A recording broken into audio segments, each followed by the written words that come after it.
The road can be a trap for many teams, but LSU's not many teams. The Tigers have made a living of going away from home and hammering people. They did it to Tennessee yesterday. A couple of touchdown passes from Jarrett Lee, a great interception by Morris Claiborne, 38-7.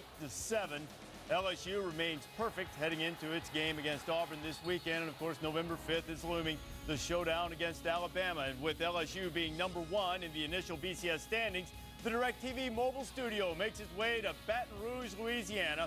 We're joined there by Les Miles, the head coach of the Tigers. Les, appreciate you taking time to be with us. What does it mean to you to have your program sitting on top at number one in the BCS standings? Well, it's a great compliment to our team, certainly to the body of work.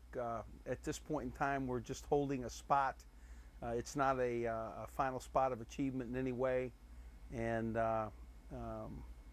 we kind of enjoy playing to the eventuality, but we recognize that what we've accomplished to this point is just not enough.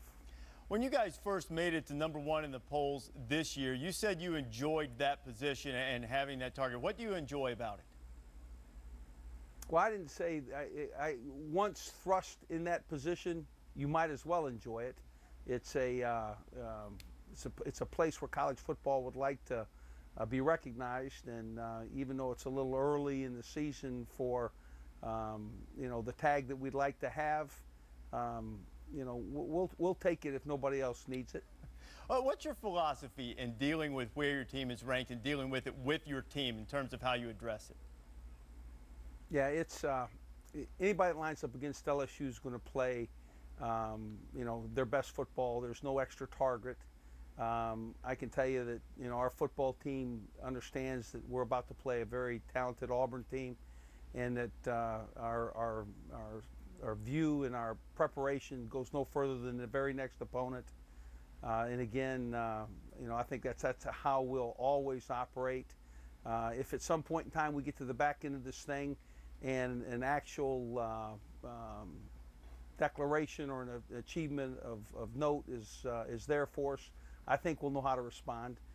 Right now, it's just taking care of one game at a time, and certainly Auburn's next. Auburn is next, but your fans have already been chanting, "We want Bama." So what is it about this team that allows it to keep that focus and not look ahead to that showdown that's looming in early November? Well, I hope it's the view of the film that we prepare versus an opponent.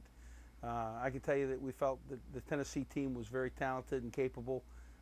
We think that Auburn's much more so the national champion from a year ago, very talented club. I think when you prepare and you recognize that the opponent that you're preparing against is very talented, I think it allows you to forego what could possibly be a future to prepare and play well against them. Since the return, Les, of Jordan Jefferson, you guys have skillfully maneuvered in terms of using both quarterbacks. Within a game, how do you handle when you make the substitution, bringing Jordan or Lee in and out of the game for one another? Well, it's there's different skills and different skill sets. We like Jarrett Lee certainly to start the game and in a great majority of the circumstances. I think Jefferson's background and ability allows him to come in and play, with equal experience. And there are a number of times where you feel like, a more mobile quarterback and the ability to throw it might well, give you a change of pace for a drive. So it's really what's best for the offense, what's seen as the best tact at moving the football in that specific drive. That's how we'll go. Well, Les, congratulations on opening the BCS race, sitting at number one. We wish your team luck the rest of the season. Thanks for spending time with us. Reese, thank you very much. Les Miles, the head coach, the LSU Tigers, and he referenced the Auburn game that is coming up on Saturday, and then a full 2 weeks of hype, assuming, as expected, that the Bayou Bengals can get past the Tigers from the Plains as they lead up to that November 5th showdown against Alabama. And it's certainly not over after that. Number 9, Arkansas, still looming. They have to go to Tiger Stadium. Arkansas has been a little bit of a thorn in the side of LSU over the years.